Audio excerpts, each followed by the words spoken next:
Le stress. On a tous entendu dire que ça se passe dans notre tête, que c'est lié au mental. On a aussi l'idée que c'est un truc super mauvais, qu'il faut absolument s'en débarrasser pour vivre une vie heureuse. Mais détrompe-toi, le stress n'est pas l'ennemi public numéro un. Et même parfois, il peut être utile. Et surtout, le stress, ça se passe pas que dans ta tête. En fait, il y a plein de sources souvent méconnues qui peuvent faire qu'on est stressé au quotidien. Et dans cette vidéo, on va briser quelques mythes. J'aimerais te montrer que le stress a plusieurs visages et qu'en fait, il ne vient pas forcément toujours de là où on pense. Donc aujourd'hui, on va explorer 6 sources méconnues de stress qui vont t'aider à mieux le comprendre et aussi à mieux le gérer au quotidien. Donc avant toute chose, un petit rappel est nécessaire. C'est quoi le stress exactement? C'est une réaction de ton corps et de ton cerveau à une situation potentiellement dangereuse qui demande une réaction immédiate. En gros, il nous met dans de bonnes conditions pour s'adapter à tout ce qui pourrait arriver. Et quand on parle de stress, il y a deux grandes catégories.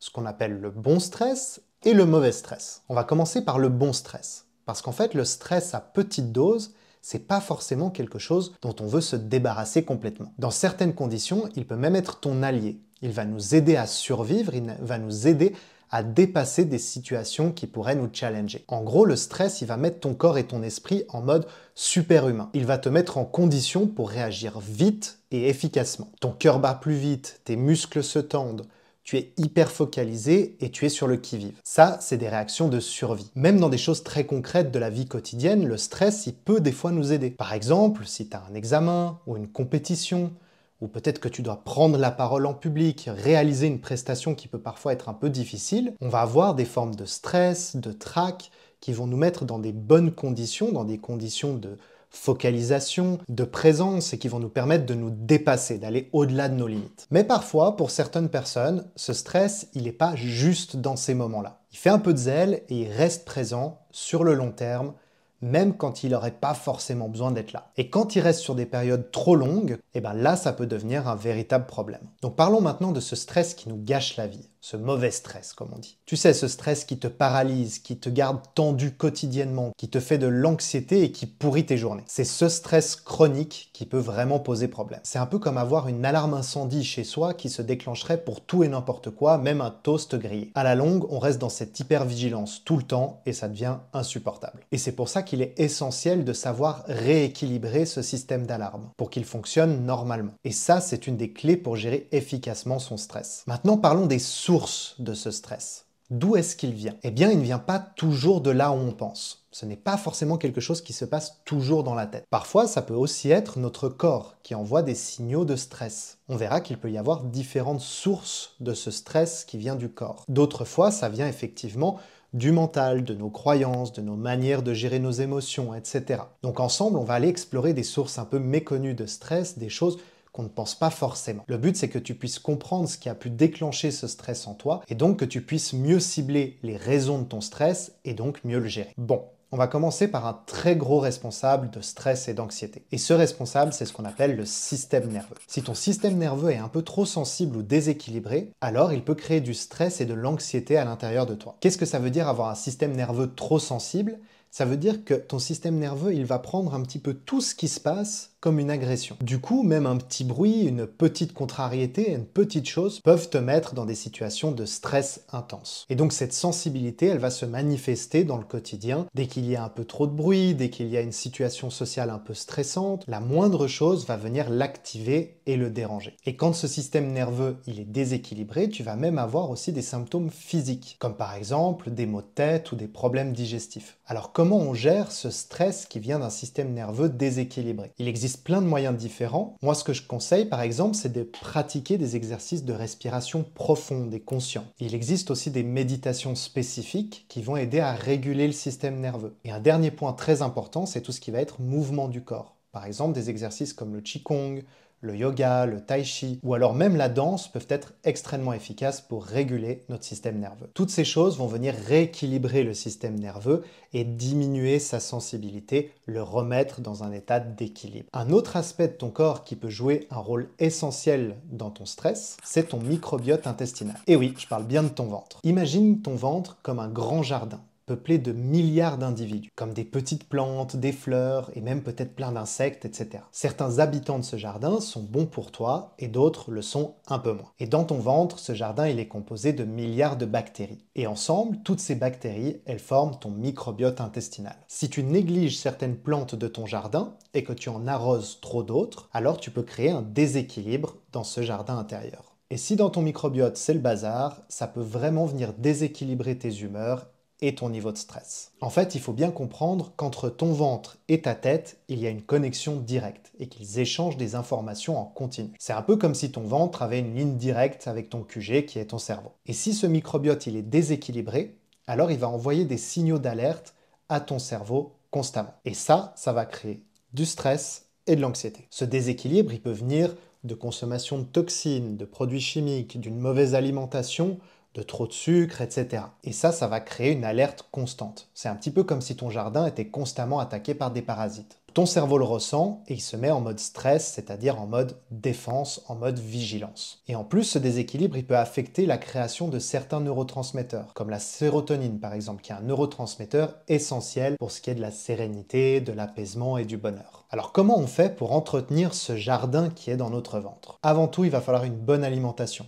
Équilibré, riche en probiotiques, riche en vitamines, riche en fibres, etc. Parce que si tu veux rééquilibrer ton microbiote, c'est par l'alimentation que ça va se passer. Et une fois que ton jardin intérieur sera en bonne santé, tu te sentiras bien plus équilibré, moins stressé et de manière générale beaucoup plus heureux. Là, on a pas mal parlé de ce qui se passait en toi, mais il y a aussi des choses qui viennent de l'extérieur qui peuvent affecter ton stress. Et quand je dis autour de toi, ça veut dire dans ton environnement. L'air que tu respires, l'eau que tu bois, les produits que tu mets sur ta peau, tout ça peut effectivement jouer sur ton niveau de stress. Imagine que tu vis à côté d'une autoroute très bruyante et très polluée. Même si tu arrives à ne plus y prêter vraiment attention, ton corps, lui, va continuer de ressentir ces agressions. Les particules dans l'air, le bruit des voitures, tout ça, c'est comme un bruit de fond que ton corps doit gérer au quotidien. Alors même si ton corps, il est très fort pour éliminer les toxines et puis pour diminuer les perturbations environnementales, imagine si toi, tu essayais de nettoyer ta maison et que constamment, quelqu'un y remettait de la saleté à l'intérieur. Ça deviendrait épuisant. Et bien pour ton corps, c'est pareil. Au bout d'un moment, il se sent débordé. Et ce stress externe, il peut vite devenir un stress interne. Ton système, il lutte et il est constamment activé. Il essaie de se protéger constamment. Et donc, tu te retrouves dans un stress permanent sans même le savoir. Alors qu'est-ce qu'on fait? Eh bien, c'est aussi important de prendre soin de son environnement et de ce qui nous entoure pour prendre soin de soi. Purificateur d'air, boire de l'eau filtrée, une bonne isolation anti-bruit, faire attention à la composition des produits que tu mets sur ta peau ou que tu ingères. En diminuant un petit peu les agressions extérieures que tu mets à l'intérieur de ton corps va se relaxer et tu seras forcément moins stressé. Maintenant qu'on a parlé de l'environnement et du corps, on va plonger dans le monde de l'esprit, du mental. Et pour ça, j'aimerais parler de notre capacité à faire face à l'incertitude. Tu t'es forcément retrouvé dans une situation une fois où tu ne savais pas du tout à quoi t'attendre. On l'a tous vécu et en général, c'est une énorme source de stress, voire d'anxiété. Tant que la mer est calme, que tout va bien, que tu sais où tu vas, pas de problème, tu sais à quoi t'attendre et donc toi aussi tu es calme. Mais quand les vagues deviennent imprévisibles, que tu n'es plus sûr de ton cap, alors là, le stress monte. C'est un peu comme ça dans la vie. Quand tout est stable et va comme prévu, tout va bien. Mais dès que la vie fait des vagues, que l'incertitude entre en jeu, c'est là que le stress s'infiltre. Pourquoi? Parce que notre cerveau, il aime pouvoir prévoir les choses. Il aime la routine, il aime la certitude. Il y a littéralement une partie de notre cerveau qui est programmée pour essayer de prévoir ce qui va se passer dans le futur. Donc de gérer l'incertitude. Et quand cette partie du cerveau, elle ne sait pas exactement où on va, qu'il y a trop d'incertitude, alors elle s'emballe. Elle sonne l'alarme et elle essaye d'envisager tous les scénarios possibles. Et cette alarme, c'est le stress, c'est l'anxiété qui monte en nous. Alors comment on fait pour gérer cette incertitude? Eh bien, on apprend à surfer sur les vagues. On apprend à accepter que la vie est faite d'incertitudes. Cela vient en travaillant notre flexibilité mentale, notre capacité d'adaptation, et même en apprenant ce que l'on appelle communément le lâcher-prise. Oui, ça demande d'apprendre à accepter qu'on ne peut pas tout contrôler. Parfois, laisser couler, lâcher prise, faire confiance au processus peut être la meilleure manière de réduire notre stress. Un bon moyen d'apprendre à augmenter notre résilience face à l'incertitude, c'est la méditation. C'est le meilleur enseignement pour le lâcher-prise. Une deuxième chose intéressante à faire, c'est la connaissance. Savoir où tu vas, connaître ton environnement, maîtriser les choses que tu fais, permet de diminuer l'incertitude. Disons que ça laisse moins de place à notre imaginaire pour créer les pires scénarios possibles. Si tout ça te parle et que tu veux des outils concrets pour gérer ton stress et ton anxiété, j'ai préparé pour toi un guide complet avec une feuille de route qui comprend les 7 étapes pour se libérer du stress et de l'anxiété. À l'intérieur, tu auras aussi accès à 3 exercices pratiques qui te permettront de diminuer ton stress en moins de 5 minutes. Tu peux télécharger ce guide avec le lien qui est sous cette vidéo. Donc on a parlé de l'environnement, du corps, de notre esprit. Maintenant, j'aimerais qu'on parle de notre cerveau, et plus particulièrement de la chimie dans notre cerveau. On va parler de quelque chose d'un peu plus invisible, mais qui a un énorme impact sur notre stress et sur notre manière dont on gère les choses au quotidien. Et cette source de stress cachée, c'est la dopamine. La dopamine, c'est un petit peu la monnaie du plaisir dans notre cerveau. À chaque fois que tu fais quelque chose qui te fait du bien, comme manger un bon plat, recevoir des likes sur Instagram, eh ben ton cerveau libère de la dopamine. C'est un peu comme une friandise, une petite récompense interne. Le problème, c'est qu'on peut vite devenir un petit peu addict à cette dopamine. Et il arrive qu'on commence à chercher cette récompense et à chercher ce plaisir de manière compulsive. Imagine que tu as une machine à sous chez toi et qu'à chaque fois que tu tires le levier, tu reçois un petit peu de sous. Alors c'est excitant au début, mais à force de gagner tout le temps, les gains perdent de la valeur. Ton cerveau s'habitue et il faut de plus en plus pour le stimuler. Et là, c'est le piège. Parce que ton cerveau, il veut sa dose. Et quand il n'a pas sa dopamine, eh ben, il va commencer à être stressé, un peu comme un addict qui cherche sa prochaine dose. Donc pour compenser, tu vas aller chercher encore plus ces petits plaisirs quotidiens. C'est un cercle vicieux qui s'empire de jour en jour. Plus tu vas continuer à lui donner de la dopamine, plus il t'en faudra pour que ça te satisfasse, et le plus régulièrement tu seras dans ce stress de manque. Alors comment on brise ce cycle ? Premièrement, en prenant conscience. Ensuite, en trouvant d'autres sources de plaisir peut-être plus durables et plus authentiques. Des choses qui nous remplissent de manière un peu plus profonde que juste un plaisir immédiat. Passer du temps avec tes amis, avec ta famille, pratiquer une activité qui te passionne, ou tout simplement prendre soin de toi. Tu peux ensuite, comme un peu une cure de désintox, diminuer petit à petit ces sources de plaisir instantané quotidien. Par exemple, une des plus grosses sources de dopamine, c'est ce qui se trouve sur notre téléphone. Donc peut-être qu'en diminuant un peu le temps sur ton téléphone, eh ben tu vas aussi diminuer ton exposition à la dopamine. Pour finir, on va parler de quelque chose qui semble plutôt cool au premier abord.